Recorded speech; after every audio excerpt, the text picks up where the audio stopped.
आप याद करिए, जब 2014 में प्रधानमंत्री मोदी जी देश के प्रधानमंत्री बने थे, उन्होंने उस समय देशवासियों को कहा था कि बिना भेदभाव के शासन की योजना का लाभ हर एक तबके को देंगे, बिना जाति के, बिना क्षेत्र के, बिना भाषा के भेदभाव के बगैर। और उस समय उन्होंने कहा था सबका साथ सबका विकास।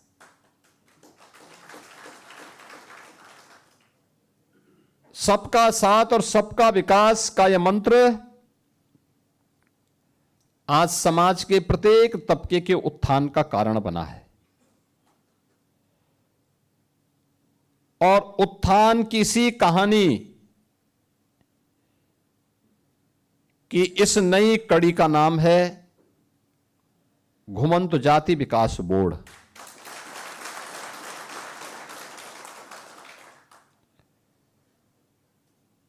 वास्तव में जितनी भी घुमंतु जातियां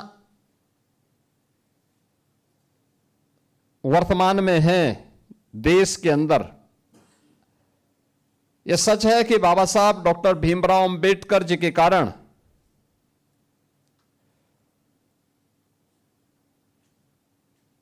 आजादी के बाद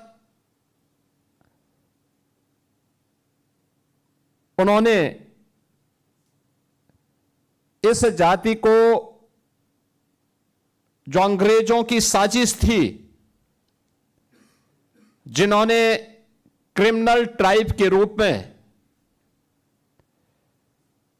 इन्हें आपराधिक घोषित किया था, उस कलंक को मिटा करके बाबा साहब भीमराव अंबेडकर ने 1952 में देश के अंदर विमुक्त जाति इन्हें घोषित किया। याद करिए, अंग्रेजों ने यानी ब्रिटिशर ने इन्हें क्रिमिनल ट्राइब क्यों घोषित किया था? इसलिए क्योंकि इन जातियों ने अंग्रेजों का जीना हराम कर दिया था।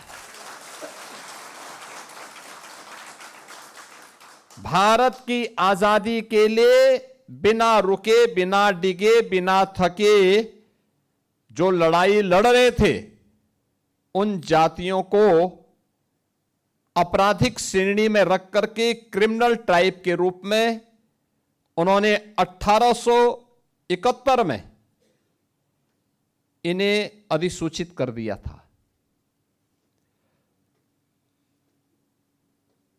1857 की प्रथम स्वातंत्र समर अंग्रेजों की चूलों को हिला दिया था। उन्हें लगने लग गया था कि अब बहुत दिनों तक हम भारत में शासन नहीं कर पाएंगे, और इसलिए उन्होंने उसके लिए उस समय जैसे ही प्रथम स्वातंत्र समर पर थोड़ी नियंत्रण करने में वे सफल हुए,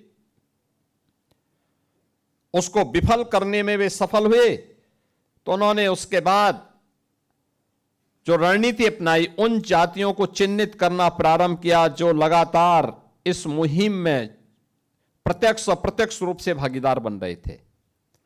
और तब 1871 में उन्होंने जो क्रिमिनल ट्राइब एक्ट 1871 बनाया, उसमें उन जातियों को शामिल किया जिससे उनके साथ एक कलंक लग जाए और वे समाज में कहीं भी मुंह दिखाने की स्थिति में न हो। लेकिन याद रखना, सत्य सत्य होता है। अगर सोना मिट्टी में मिल जाए तो वह उसका सोनापन खराब नहीं होता। अगर कुछ देर के लिए सूर्य के सामने बादल आ जाएं तो सूर्य की उष्मा के सामने बहुत देर तक बादल ठहर नहीं पाते। स्वतंत्र भारत में बाबा साहब भीमराव अंबेडकर ने क्रिमिनल ट्राइब एक्ट 1871 को तो समाप्त किया और विमुक्त जाति के रूप में इन जातियों को सम्मान दिया। ये अनुसूचित जाति, जनजाति, पिछड़ी जातियों में तमाम ऐसी जातियां हैं जो इन विमुक्त जाति के रूप में आज भी समाज के बीच में काम कर रही हैं। लेकिन इनके विकास के लिए, उत्थान के लिए जो कार्य होना चाहिए था वह नहीं हो पाया। पहली बार 2014 में, आजादी के बाद पहली बार 14 में मोदी जी ने इसके लिए एक आयोग का गठन किया।